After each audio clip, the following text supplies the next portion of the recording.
अस्सलाम वालेकुम। कहानी टाइम में नाज़रीन को खुश आमदीद कहते हैं। कहानी सुनने से पहले हमारे चैनल को सब्सक्राइब करें और साथ लगे घंटी के बटन को भी दबा दें ताकि हर नई कहानी का आपको पता लग सके। शुक्रिया। शुरू करते हैं आज की कहानी। मैं और मेरी बीवी सुनार की दुकान पर गए सोने की अंगूठी ख़रीदने के लिए। कुछ अंगूठियाँ देखने के बाद मेरी बीवी को एक अंगूठी पसंद आ गई। कीमत अदा करके जैसे ही मैं बाहर निकलने के लिए मुड़ा तो एक बार रोब शख्स से मुलाकात हुई जो कि मुझे जानते थे, लेकिन मैं इनको भूल चुका था। बस इतना याद था कि माजी में कभी इनसे मुलाकात हुई थी।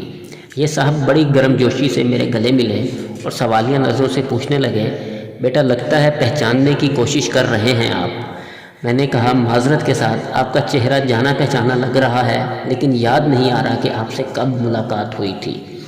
वो थोड़ा सा मुस्कुराए और कहने लगे, मेरा नाम इकबाल है, वैसे लोग मुझे बड़ा भाई कहते हैं।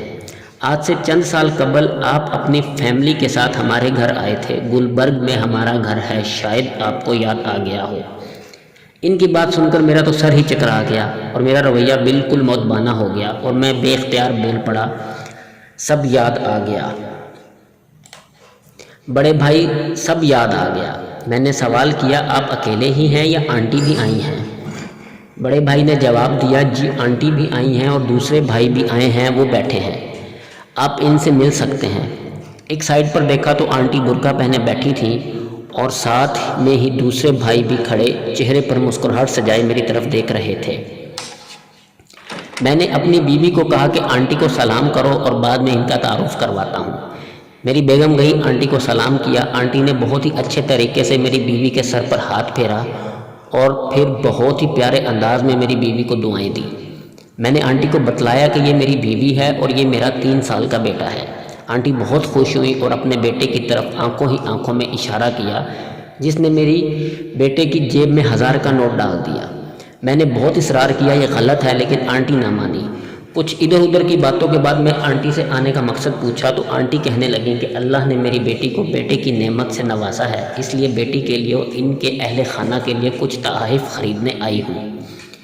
मैंने पूछा, आंटी कौन सी बेटी आपकी? तो तमाम बेटियां शादीशुदा थीं, सिर्फ एक कंवारी थी जिसके रिश्ते के लिए हम लोग आए थे और आप लोगों ने कहा था कि अभी 5 या 10 साल तक शादी का कोई प्रोग्राम नहीं है।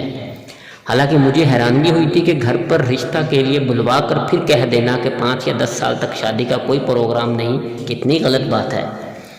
आंटी को जैसे ही एक झटका लगा, लेकिन वो एक समझदार खातून थी, फ़ौरन ही समझ गई कि बात कुछ और है। पूछने लगी कि ये बात आपको किसने कही थी?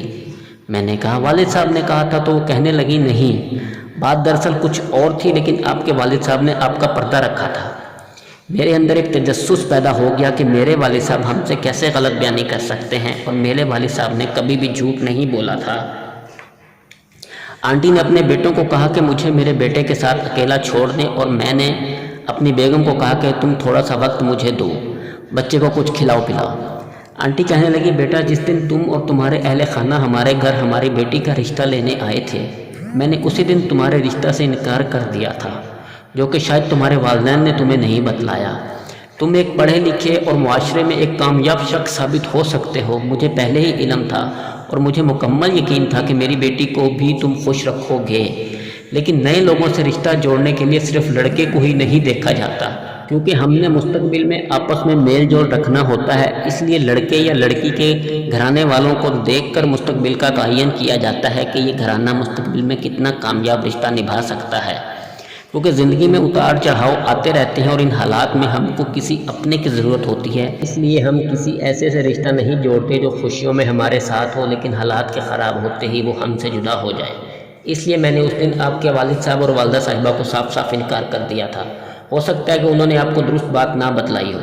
आंटी की बातें सुनकर मैं मज़ीद परेशान हो गया और मैंने कहा कि आंटी, हम बहन भाई आपस में एक दूसरे पर जान छिड़कते हैं, खुशी और गम में बराबर के शरीक होते हैं। कभी ऐसा नहीं हुआ कि हम में से किसी एक दूसरे से कोई शिकायत हो। अगर आप बुरा महसूस ना करें तो मैं 100% दुरुस्त हूँ कि आपको हमारे ख़ानदान को परखने में गलती हुई है। आंटी ने एक सर्द आह ली और कहा, बेटे अभी तुम बहुत छोटे हो, जो चीज़ें मैं देख सकती हूँ तुम इनकी तरफ कभी सोच भी नहीं सकते। मेरे इस्तफसार पर आंटी ने कहा कि मेरा अंदाज़ा कभी गलत नहीं होता, चलो मैं तुमको बतलाती हूँ। मैंने अपनी बेटी के लिए जितने भी रिश्ते देखे हैं, इनसे कुछ शराइत रखी हैं। जो भी मेरी बेटी को देखने आए वो अपने तमाम बेटों और इनकी बेगमात को साथ लाए। जो सबसे अच्छे कपड़े हों वो जेब तन करके आए।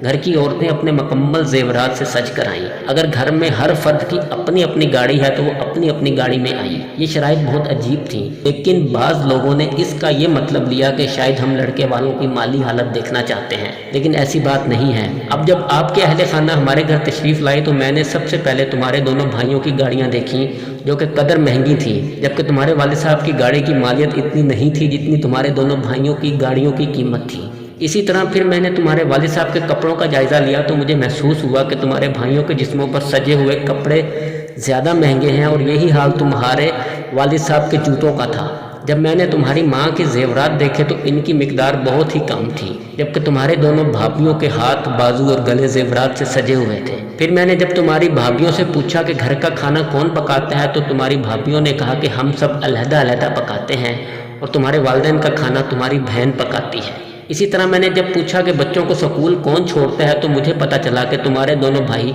अपने बच्चों को खुद छोड़ते हैं, जबकि तुम्हारी बहन को तुम्हारे वालिद साहब कॉलेज से लेकर आते हैं। जब मैंने ये हालात देखे और सुने तो मुझे अफसोस हुआ इन बेटों पर जिनको पढ़ाने के लिए बाप ने अपनी सारी ज़िंदगी गंवा दी और इस औलाद को मुआशरे का कामयाब फ़र्द बनाया।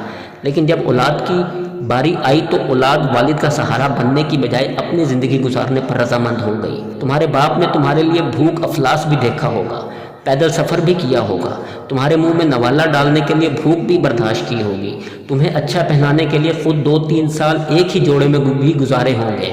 लेकिन जब औलाद की बारी आई तो औलाद बाप को भूल गई और अपनी दुनिया की रंगरलियों में मगन हो गई।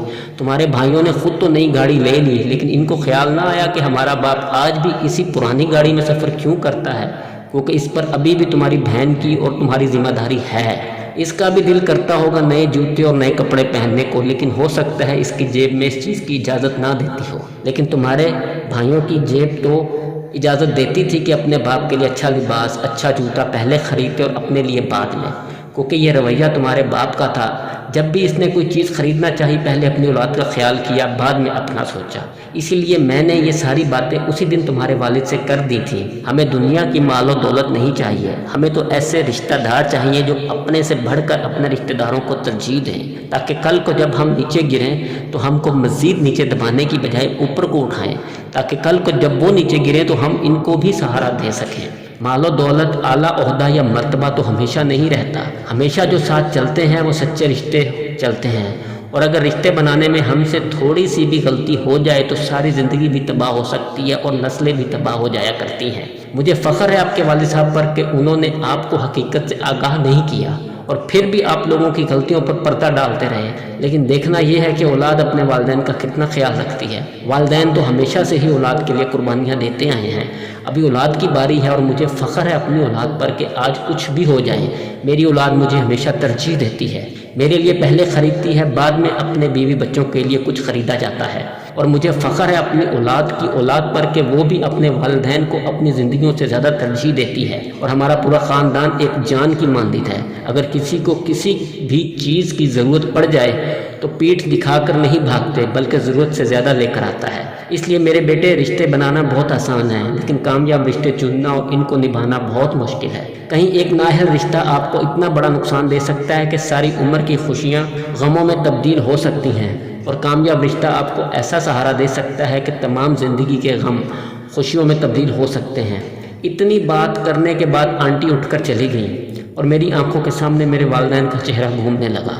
मेरी गाड़ी मेरे वालिद की गाड़ी से बेहतर थी, मेरा लिबास मेरे वालिद के लिबास से बेहतर था, मेरे घर की ज़ेबो ज़ीनत का सामान मेरे वालिद के घर से बेहतर था। मेरी बीवी हाथ में सोने की चूड़ियाँ और कंगन थे जो मैंने ख़रीद कर दिए थे, लेकिन मेरी माँ का सारा जेवर बिक चुका था। मैं आज भी घर से दफ्तर और दफ्तर से घर, लेकिन बाप आज भी औलाद की जिम्मेदारियाँ निभा रहा था। मैंने आज भी अपनी बीवी के लिए सोने की अंगूठी खरीदी, लेकिन मेरे जहन में मेरी माँ का ख्याल क्यों ना आया जिसने मेरी शादी के लिए अपना जेवर बेच दिया। मुझे अफसोस हुआ अपने आप पर कि मैंने अपने वालिदैन से ज़्यादा अपनी ज़ात को तरजीह दी।